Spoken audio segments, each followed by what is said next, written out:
आप सुन रहे हैं एजी एंटरटेनमेंट की धमाकेदार प्रस्तुति।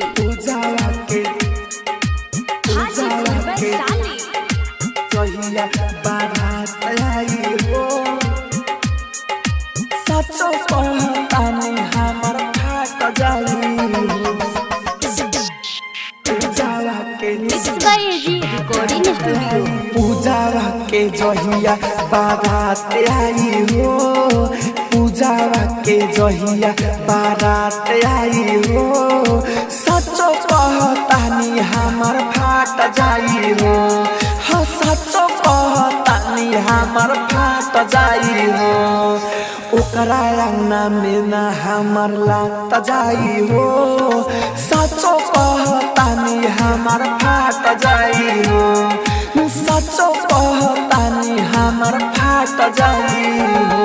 आप सुन रहे हैं एजी एंटरटेनमेंट की धमाकेदार प्रस्तुति। पूजावा के डीजे कंचन बारात आई हो,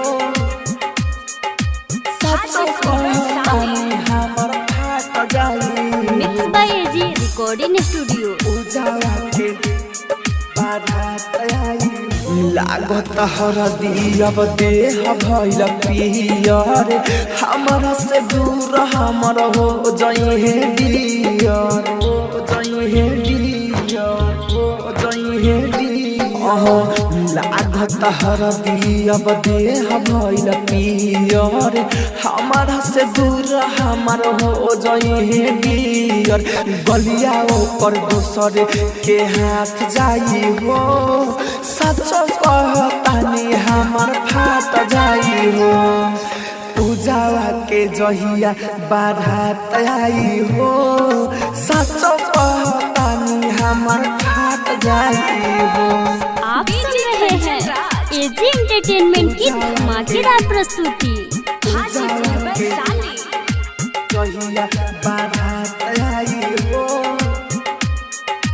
सचो कहतानी mix by AG recording studio. Rahul राजधानी के बोला के बखान में, अमित असी धीरे से कहलस कान में, कहलस कान में, कहलस कान।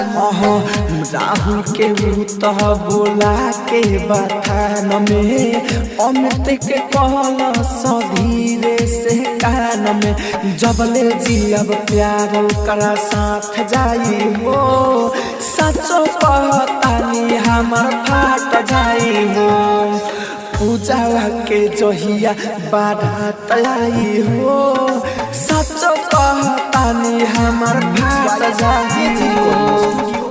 रोशनपुर सपहा।